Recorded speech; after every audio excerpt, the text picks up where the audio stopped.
ਵਾਹਿਗੁਰੂ ਜੀ ਕਾ ਖਾਲਸਾ ਵਾਹਿਗੁਰੂ ਜੀ ਕੀ ਫਤਿਹ।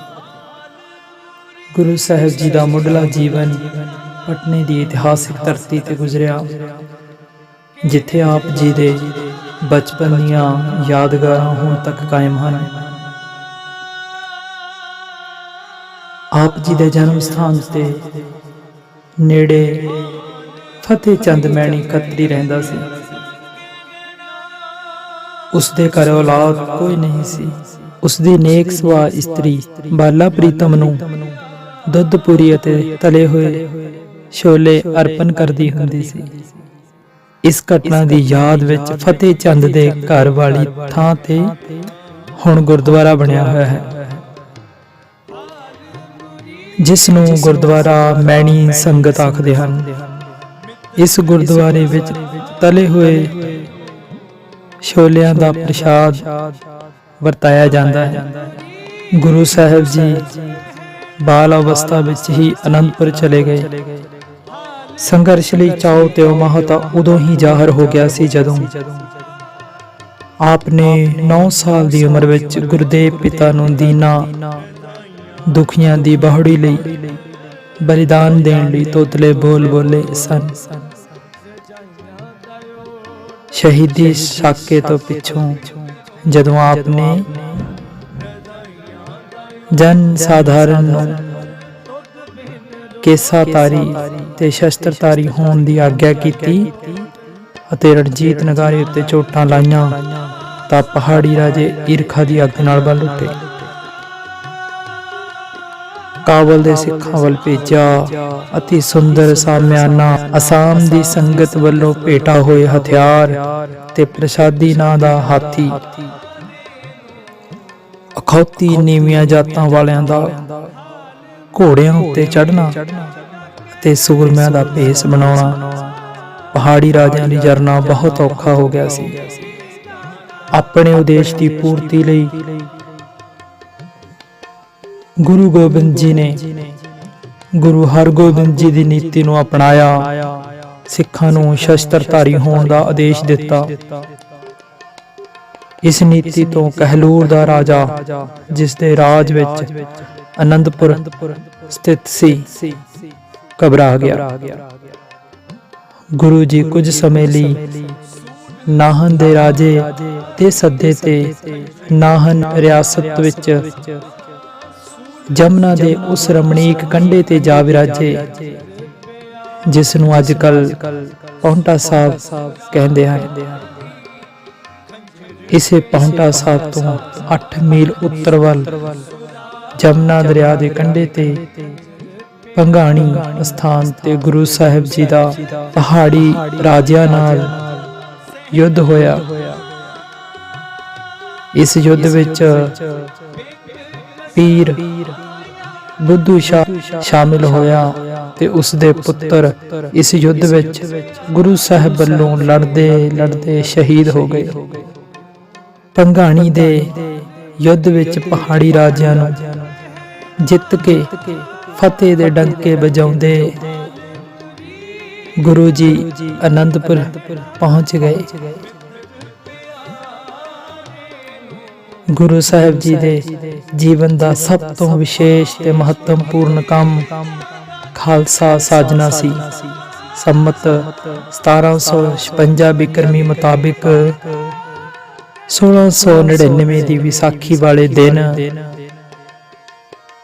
ਦਿਨ ਵੀਰਵਾਰ 30 ਮਾਰਚ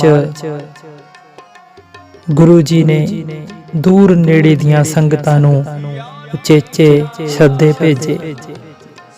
ਹਜ਼ਾਰਾਂ ਨਰ ਨਾਰੀ ਸਤਿਗੁਰ ਦੇ ਦਰਸ਼ਨਾਂ ਵਾਸਤੇ ਸ਼੍ਰੀ ਅਨੰਦਪੁਰ ਸਾਹਿਬ ਇਕੱਤਰ ਹੋਏ।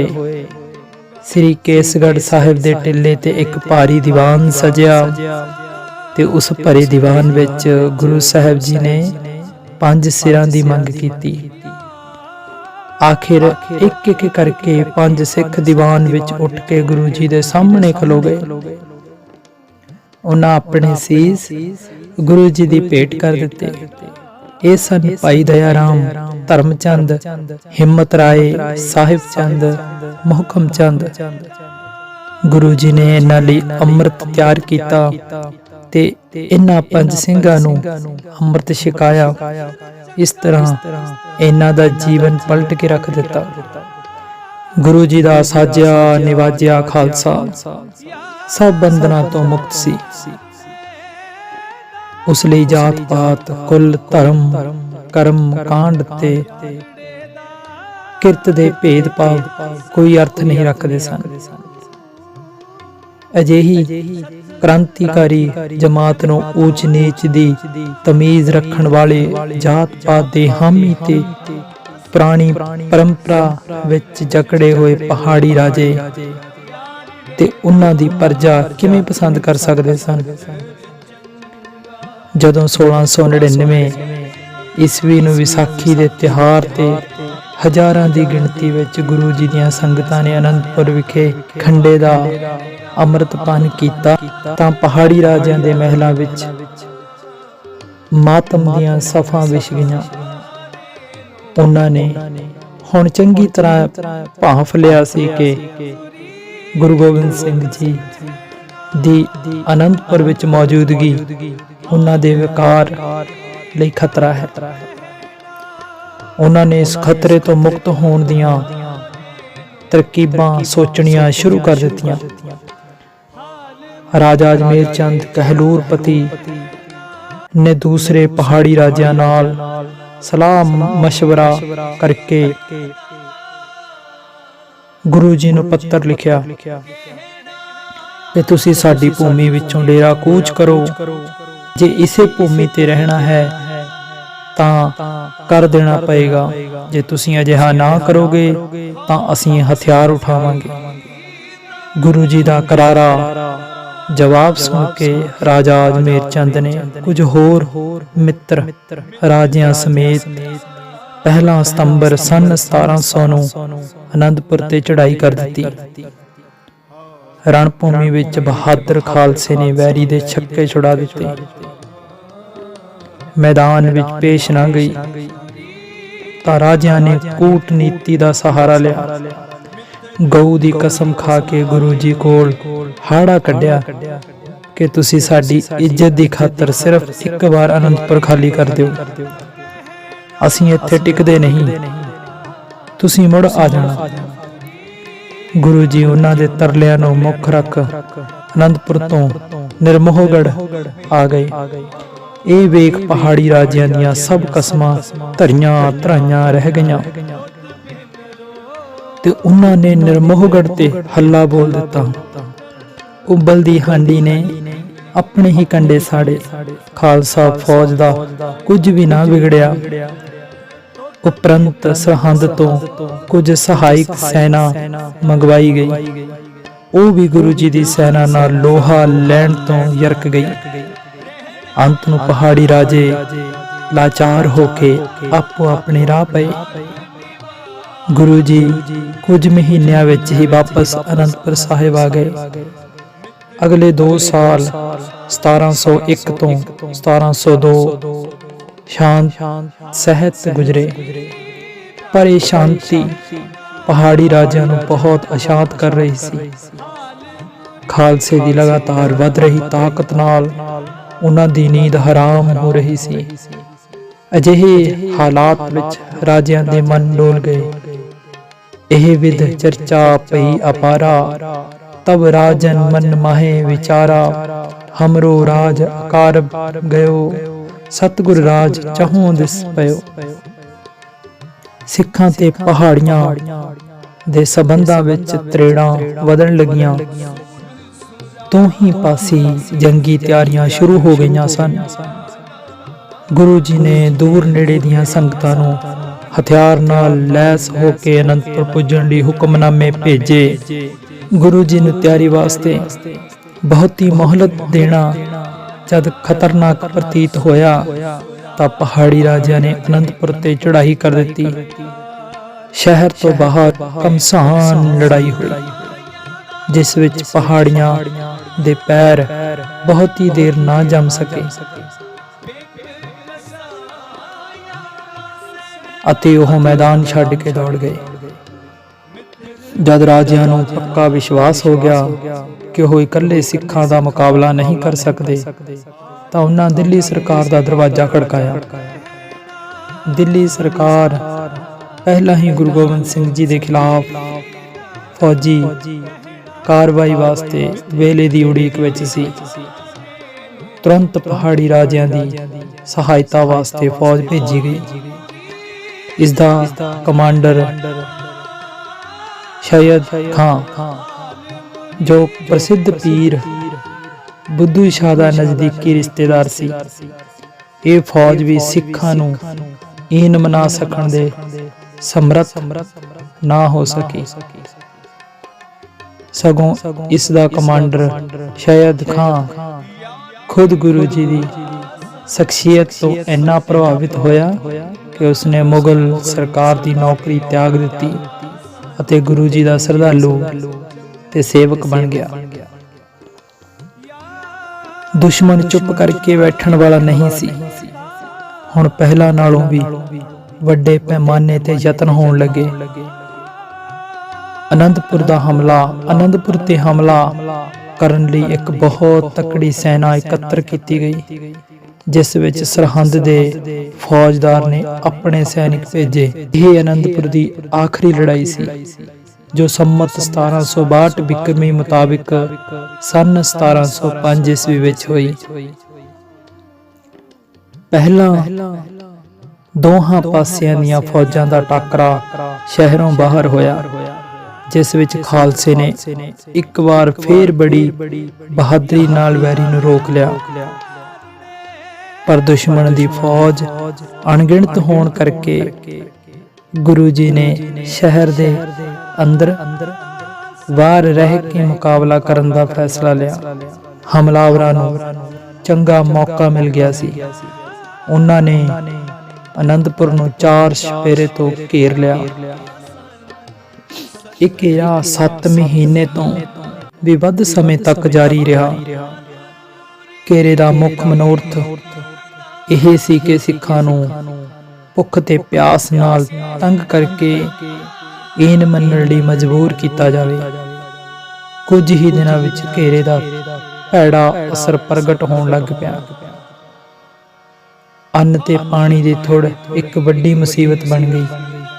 ਆਵਨ ਜਾਨਨਾ ਕੋ ਪਾਵੈ, ਤਹਾਂ ਰਸਤ ਕੈਸੇ ਕਰ ਆਵੈ। केतक दिन बीते विद जाही, 1 रुपया शेर बिकाही। 4 सिख पानी को जावै, 2 जूझै 2 पानी लियावै।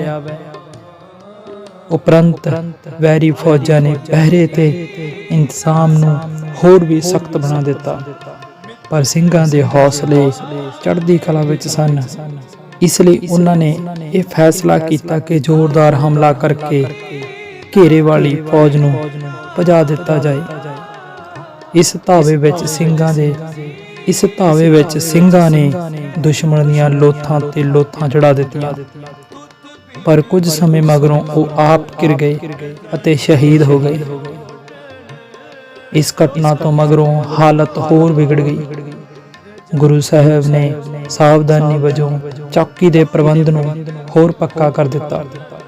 ਜਦ ਪਹਾੜੀ ਰਾਜਿਆਂ ਤੇ ਮੁਗਲਾਂ ਨੂੰ ਗੁਰੂ ਸਾਹਿਬ ਤੇ ਉਹਨਾਂ ਦੇ ਸਿੱਖਾਂ ਦੀਆਂ ਦਿਨੋਂ ਦਿਨ ਵੱਧ ਰਹੀਆਂ ਔਕੜਾਂ ਦਾ ਪਤਾ ਲੱਗਿਆ, ਤਾਂ ਉਹਨਾਂ ਨੇ ਇਸ ਦਾ ਫਾਇਦਾ ਉਠਾਉਣ ਲਈ ਯਤਨ ਆਰੰਭ ਦਿੱਤੇ। ਉਹਨਾਂ ਨੇ ਕਈ ਤਰ੍ਹਾਂ ਦੀਆਂ ਝੂਠੀਆਂ ਕਸਮਾਂ ਖਾ ਕੇ ਗੁਰੂ ਜੀ ਨੂੰ ਸੁਨੇਹਾ ਭੇਜਿਆ ਕਿ ਜੇ ਤੁਸੀਂ ਸ਼ਹਿਰ ਛੱਡ ਕੇ ਬਾਹਰ ਜਾਣਾ ਚਾਹੋ ਤਾਂ ਜਾ ਸਕਦੇ ਹੋ, ਤੁਹਾਡੇ ਵੱਲ ਕੋਈ ਅੱਖ ਉਠਾ ਕੇ ਵੀ ਨਹੀਂ ਦੇਖੇਗਾ। ਪਰ ਉਹਨਾਂ ਦੇ ਦਿਲਾਂ ਵਿੱਚ ਖੋਟ ਸੀ ਅਤੇ ਉਹ ਇਸ ਤਾੜ ਵਿੱਚ ਸਨ ਕਿ ਉਹਨਾਂ ਦੇ ਸਿੱਖ ਬਾਹਰ ਜਾ ਰਹੇ ਹੋਣਗੇ, ਉਹ ਵਿਸ਼ਵਾਸਘਾਤ ਕਰਕੇ ਉਹਨਾਂ ਤੇ ਧਾਵਾ ਬੋਲ ਦੇਣਗੇ ਤੇ ਸਭ ਨੂੰ ਨਸ਼ਟ ਕਰ ਦੇਣਗੇ। ਗੁਰੂ ਜੀ ਨੂੰ ਜਦ ਇਸ ਪ੍ਰਕਾਰ ਦਾ ਸੁਨੇਹਾ ਪੜਿਆ ਤਾਂ ਉਹ ਝੱਟ ਹੀ ਉਹਨਾਂ ਦੀਆਂ ਬਦਨੀਤੀ ਨੂੰ ਸਮਝ ਗਏ, ਪਰ ਕੁਝ ਮਸੰਦਾਂ ਤੇ ਉਹਨਾਂ ਦੇ ਅਸਰ ਹੇਠ ਆਏ ਸਿੱਖਾਂ ਨੇ ਹੱਠ ਕੀਤਾ ਕਿ ਇਸ ਅਫਸਰ ਨੂੰ ਹੱਥੋਂ ਨਹੀਂ ਜਾਣ ਦੇਣਾ ਚਾਹੀਦਾ। ਜਦੋਂ ਗੁਰੂ ਜੀ ਮੰਨਦੇ ਨਾ ਜਾਪੇ ਤਾਂ ਉਹਨਾਂ ਨੇ ਮਾਤਾ ਗੁਜਰੀ ਕੋਲੋਂ ਆਪਣੇ ਪੱਖ ਵਿੱਚ ਅਖਵਾਇਆ। ਉਹਨਾਂ ਦੇ ਹੱਥ ਨੂੰ ਵੇਖ ਕੇ ਪਰ ਅਸਲ ਵਿੱਚ ਦੁਸ਼ਮਣ ਦੀ ਦਗਾਬਾਜ਼ੀ ਨੂੰ ਨੰਗਿਆਂ ਕਰਨ ਲਈ ਗੁਰੂ ਜੀ ਨੇ ਇੱਕ ਤਜਵੀਜ਼ ਤਿਆਰ ਕੀਤੀ। ਤਾਂ ਗੁਰੂ ਜੀ ਨੇ ਦੁਸ਼ਮਣ ਦੇ ਦੂਤਾਂ ਨੂੰ ਕਿਹਾ ਕਿ ਅਸੀਂ ਪਹਾੜੀ ਤਜਵੀਜ਼ ਮੰਨ ਲਈ ਹੈ। ਪਹਿਲਾਂ ਸਾਡਾ ਖਜ਼ਾਨਾ ਜਾਏਗਾ, ਫਿਰ ਉਸ ਤੋਂ ਪਿੱਛੋਂ ਅਸੀਂ ਆਪ ਚਲੇ ਜਾਵਾਂਗੇ। ਦੂਤ ਬੜੀ ਖੁਸ਼ੀ ਵਾਪਸ ਚਲੇ ਗਏ। ਨਿਸ਼ਚਿਤ ਰਾਤ ਨੂੰ ਗੁਰੂ ਜੀ ਨੇ ਤਿਆਰੀ ਕੀਤੀ। ਸਾਰੀ ਸਮੱਗਰੀ ਬੈਲਾਂ ਉੱਤੇ ਲਦਵਾਈ ਗਈ। ਉਹਨਾਂ ਨੇ ਸਿੰਘਾਂ ਨਾਲ ਬਲਦੀਆਂ ਮਸ਼ਾਲਾਂ ਬੰਨ੍ਹ ਦਿੱਤੀਆਂ ਅਤੇ ਅੱਧੀ ਰਾਤ ਨੂੰ ਉਹਨਾਂ ਨੂੰ ਕੁਝ ਸਿੱਖਾਂ ਸਮੇਤ ਬਾਹਰ ਤੋੜ ਦਿੱਤਾ। ਗੁਰੂ ਸਾਹਿਬ ਦਾ ਖਜ਼ਾਨਾ ਜਾਂਦਾ ਵੇਖ ਕੇ ਪਹਾੜੀਏ ਤੇ ਮੁਗਲ ਸਭ ਸੋਹਾਂ ਭੁੱਲ ਭੁਲਾ ਗਏ ਤੇ ਸਾਰਾ ਸਮਾਨ ਲੁੱਟ ਕੇ ਲੈ ਗਏ। ਮਗਰੋਂ ਜਦ ਉਹਨਾਂ ਉਸ ਨੂੰ ਖੋਲਿਆ ਤਾਂ ਪੁਰਾਣੇ ਖੋਸੜੇ ਤੇ ਪਾਟੇ ਕੱਪੜੇ ਵੇਖ ਕੇ ਬਹੁਤ ਸ਼ਰਮਿੰਦੇ ਹੋਏ। ਫਿਰ ਇੱਕ ਚਿੱਠੀ ਦਿੱਲੀ ਦੇ ਬਾਦਸ਼ਾਹ ਵੱਲੋਂ ਲਿਖੀ ਗਈ, ਗੁਰੂ ਜੀ ਪਾਸ ਪਹੁੰਚੀ। ਇਸ ਵਿੱਚ ਔਰੰਗਜ਼ੇਬ ਨੇ ਗੁਰੂ ਸਾਹਿਬ ਨੂੰ ਪੂਰੀ ਤਸੱਲੀ ਦਿੱਤੀ ਸੀ। ਇਸ ਪੱਤਰਿਕਾ ਦੇ ਮਿਲਣ ਉਪਰੰਤ ਉਹ ਲੋਕ ਫਿਰ ਸਰਗਰਮ ਹੋ ਗਏ ਜੋ ਅਨੰਦਪੁਰ ਛੱਡਣ ਦੇ ਹੱਕ ਵਿੱਚ ਸਨ। ਉਹਨਾਂ ਨੇ ਫਿਰ ਮਾਤਾ ਗੁਜਰੀ ਜੀ ਕੋਲ ਸਿਫਾਰਿਸ਼ ਕਰਵਾਈ। ਗੁਰੂ ਜੀ ਨੂੰ ਉਹਨਾਂ ਦੀ ਗੱਲ ਸਿਆਣਪ ਦੇ ਵਿਰੁੱਧ ਲੱਗਦੀ ਸੀ, ਇਸ ਲਈ ਉਹਨਾਂ ਨੇ ਫਿਰ ਸਮਝਾਇਆ ਕਿ ਅਜਿਹੇ ਹਾਲਾਤ ਵਿੱਚ ਕਿਲਾ ਛੱਡਣਾ ਠੀਕ ਨਹੀਂ। ਪਰ ਇਸ ਵਾਰੀ ਸਿੱਖਾਂ ਦਾ ਹੱਠ ਜ਼ਿਆਦਾ ਸੀ। ਅੰਤ ਨੂੰ ਉਹਨਾਂ ਨੇ ਸਿੱਖਾਂ ਦੀ ਬੇਨਤੀ ਪ੍ਰਵਾਨ ਕੀਤੀ ਅਤੇ ਬਾਹਰ ਨਿਕਲਣ ਦੀਆਂ ਤਿਆਰੀਆਂ ਆਰੰਭ ਦਿੱਤੀਆਂ। 6-7 ਪੋਹ ਸੰਮਤ 1762 ਬਿਕਰਮੀ 5 ਅਤੇ 6 ਦਸੰਬਰ ਸੰਨ 1705 ਈਸਵੀ ਦੀ ਰਾਤ ਨੂੰ ਅਨੰਦਪੁਰ ਨੂੰ ਅੰਤਿਮ ਪ੍ਰਣਾਮ ਕਰਕੇ ਗੁਰੂ ਜੀ, ਉਹਨਾਂ ਦਾ ਪਰਿਵਾਰ ਤੇ 1500 ਦੇ ਕਰੀਬ ਸਿੰਘ ਸਿੰਘਣੀਆਂ ਸ਼ਹਿਰੋਂ ਬਾਹਰ ਨਿਕਲੇ। ਸਿਆਲ ਦੀ ਰੁੱਤ, ਰਾਤ ਦਾ ਹਨੇਰਾ ਤੇ ਉੱਤੋਂ ਵਰਖਾ ਦਾ ਮੌਸਮ। ਅਜਿਹਾ ਵਾਤਾਵਰਣ ਦੁਸ਼ਮਣ ਦੇ ਘੇਰੇ ਵਿੱਚੋਂ ਬਾਹਰ ਨਿਕਲਣ ਲਈ ਬੜਾ ਢੁਕਵਾਂ ਸੀ। ਇਸ ਤੋਂ ਇਲਾਵਾ ਮੁਗਲਾਂ ਤੇ ਪਹਾੜੀਆਂ ਦੋਹਾਂ ਨੇ ਕਸਮਾਂ ਚੁੱਕੀਆਂ ਸਨ ਕਿ ਉਹ ਗੁਰੂ ਜੀ ਦੇ ਬਾਹਰ ਜਾਣ ਵਿੱਚ ਕੋਈ ਰੁਕਾਵਟ ਨਹੀਂ ਪਾਉਣਗੇ। ਇਸ ਤਰ੍ਹਾਂ ਅੱਜ ਦੇ ਦਿਨ ਸਾਹਿਬੇ ਕਮਾਲ ਸਰਬੰਸਦਾਨੀ ਸ੍ਰੀ ਗੁਰੂ ਗੋਬਿੰਦ ਸਿੰਘ ਜੀ ਮਹਾਰਾਜ ਦਸ਼ਮੇਸ਼ ਪਿਤਾ ਆਪਣੇ ਪਰਿਵਾਰ ਸਮੇਤ ਅਨੰਦਪੁਰ ਸਾਹਿਬ ਦਾ ਕਿਲਾ ਛੱਡ ਕੇ ਰਵਾਨਾ ਹੋਏ। ਗੁਰੂ ਸਾਹਿਬ ਜੀ ਦੇ ਜੀਵਨ ਦੀਆਂ ਕੁਝ ਗੱਲਾਂ, ਕੁਝ ਵਿਚਾਰਾਂ ਕਰਦਿਆਂ ਅਨੇਕਾਂ ਹੀ ਗਲਤੀਆਂ ਹੋ ਗਈਆਂ ਹੋਣੀਆਂ। ਆਪ ਜੀ ਬਖਸ਼ਣਹਾਰ ਹੋ, ਗੁਰੂ ਸਾਹਿਬ ਬਖਸ਼ਣਹਾਰ ਹਨ, ਬਖਸ਼ ਲੈਣਾ ਜੀ। ਵਾਹਿਗੁਰੂ ਜੀ ਕਾ ਖਾਲਸਾ, ਵਾਹਿਗੁਰੂ ਜੀ ਕੀ